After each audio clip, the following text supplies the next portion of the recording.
Hi there, I'm Dr. Hans Peters. I'm the Program Director for Urban and Regional Planning at the University of South Australia. So I've been working here at UniSA for the last 14 years, and prior to that I was actually a student here. I did the Masters of Urban and Regional Planning, and it was a great experience and was wonderful to get the benefit of some great academics and researchers here at the university. So the aim of the Graduate Diploma and Master of Urban and Regional Planning is to give students who already have an undergraduate degree and might be either wanting to consolidate their planning skills or commence a new career in planning, opportunity through a tertiary education, either a one-year graduate diploma or a two-year master's to fulfil those requirements and get those skills and experience that they need. There is no stipulation regarding your undergraduate degree. Clearly, if people have done an undergraduate degree in a related area, that's probably going to give them an advantage, but there is no expectation that the person who gets into their grad dip or the masters has any previous experience in urban studies or urban and regional planning. So students can study full or part-time, and they can study online for some courses and can also study at the City West campus of the University of South Australia. Some of the key features of the Master and Graduate Diploma in Urban and Regional Planning is that students will get the benefit of the experience that has been gained over 70 years in teaching planning at the University of South Australia. We provide site visits to both metropolitan and regional areas so that students can get hands-on experience in assessing a site and applying potential land use planning regulations or policies to areas of importance in terms of policy such as urban consolidation, urban regeneration, master plan communities, infill development and open space planning.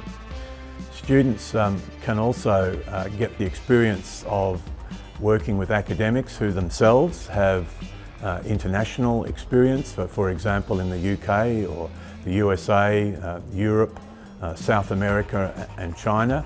Our students can also get the benefit of practical work experience in any of the areas where planners are working, which includes local government, the state government and the private sector.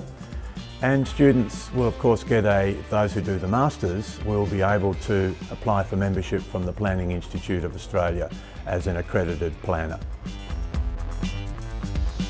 I know that students might have questions about doing the Masters or the Graduate Diploma, and I will be able to answer those questions now.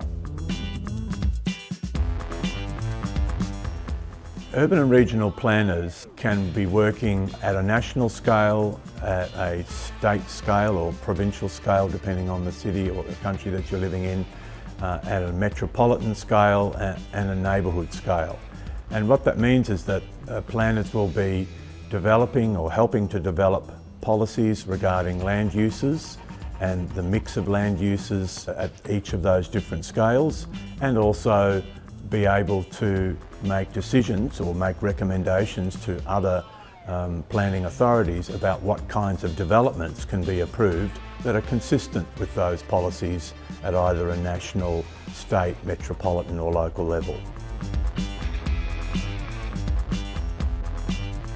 So the career outcomes for urban and regional planning start obviously at an entry-level position as a town planner or as somebody working specifically in development assessment.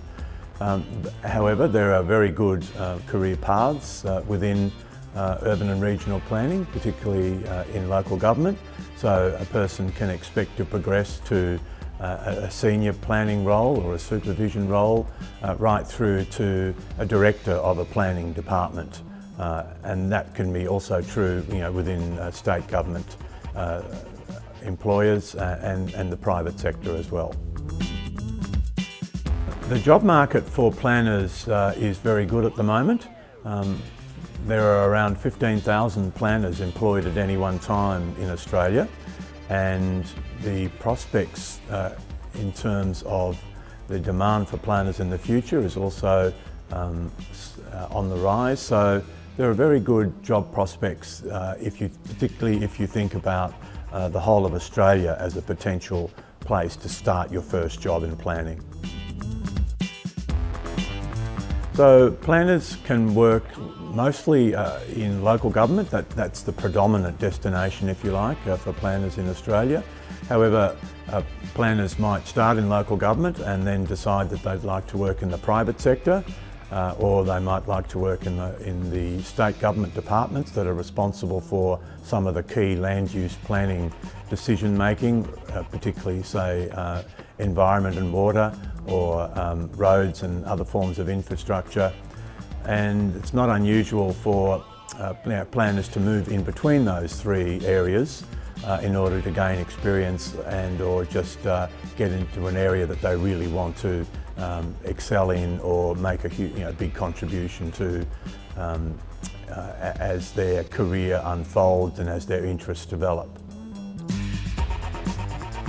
Yeah, so to get into urban and regional planning at the postgraduate level, it doesn't have any particular prerequisites, and while there might be some very basic mathematics involved in analysis of demographic change and so on, it's very, very straightforward.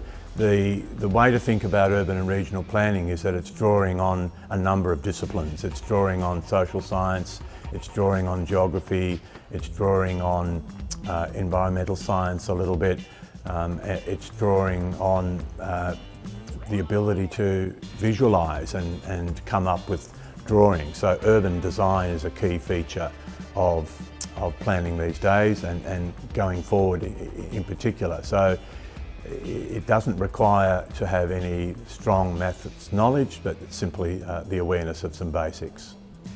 If you have any more questions about the graduate diploma or the Master of Urban and Regional Planning, or would like to apply to get into the programs, please contact us here at the university. And we really hope to see you on campus soon.